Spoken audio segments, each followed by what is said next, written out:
2025 April నెలలో కన్యారాశి వారి యొక్క మాస ఫలితాలు ఎలా ఉన్నాయో తెలుసుకుందాం. కన్యారాశి వారికి ఈ నెలలో జన్మలో కేతువు, సప్తమంలో 6 గ్రహాలు, దాంట్లో 3 శుభగ్రహాలు, 3 పాపగ్రహాలు. ముఖ్యంగా శని, రాహు సప్తమ స్థితిలోకి రావటం ఈ మాసంలో ముఖ్యంగా ఆందోళన, ఒత్తిడి పెంచుకోకండి కన్యారాశి వారు.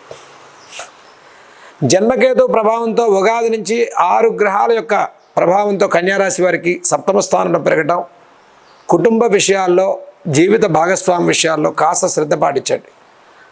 అనిశ్చిత వాతావరణం తొలగిపోతుంది. భాగ్యస్థిత గురు ప్రభావం వల్ల ప్రతి పనిలో సానుకూల పరిస్థితులు కలుగుతాయి. సమస్యను అధిగమించి పరిష్కార మార్గాలతో ముందుకెళ్తారు. ఉద్యోగ ప్రయత్నాలు లాభించే మాసంగా చెప్పుకోవచ్చు. ఈ నెలలో మొదటి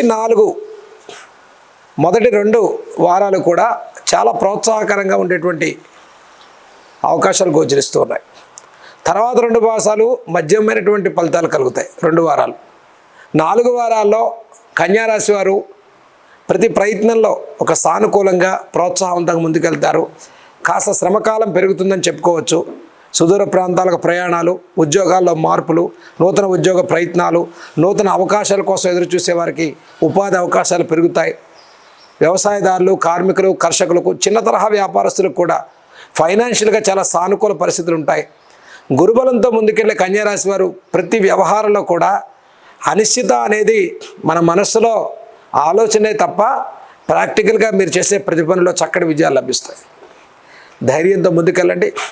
ఆత్మస్థైర్యాన్ని పొందడం కోసం కన్యారాశి వారు ఏప్రిల్ నెలలో ఆదిత్య హృదయాన్ని పారాయణ చేసుకోండి. ప్రతి ఆదివారం దుర్గా సప్తశ్లోకి ప్రతిరోజు చదువుకోండి.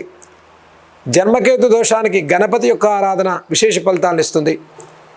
ఈ నెల రోజులు అంటే ఏప్రిల్ మాసం మొత్తం కూడా జన్మకేతు, సప్తమరాహు దోష నివారణకి కన్యారాశి వారు మాస శివరాత్రికి రుద్రాభిషేకాన్ని చేయించుకోండి. విశేష ఫలితాలు కలుగుతాయి. ఆరోగ్య విషయంలో అనుకూల పరిస్థితులు ఉంటాయి. కుటుంబంలో సానుకూల పరిస్థితులు ఉన్నాయి. విద్యార్థులకు ప్రోత్సాహకరంగా ఉంది. అభివృద్ధి పదంలో ముందుకెళ్తారు. విదేశీ ప్రయాణాలు, విదేశీ ఉద్యోగాల వారికి కూడా ప్రోత్సాహకరంగా ముందుకెళ్ళేటువంటి మాసంగా చెప్పుకోవచ్చు. ఇక కన్యారాశి వారికి సినీ, రాజకీయ, కళారంగాల వారికి కూడా ఏప్రిల్ మాసంలో సానుకూలంగా ప్రోత్సాహకరంగా ముందుకెళ్ళేటువంటి మాసంగానే చెప్పుకోవచ్చు.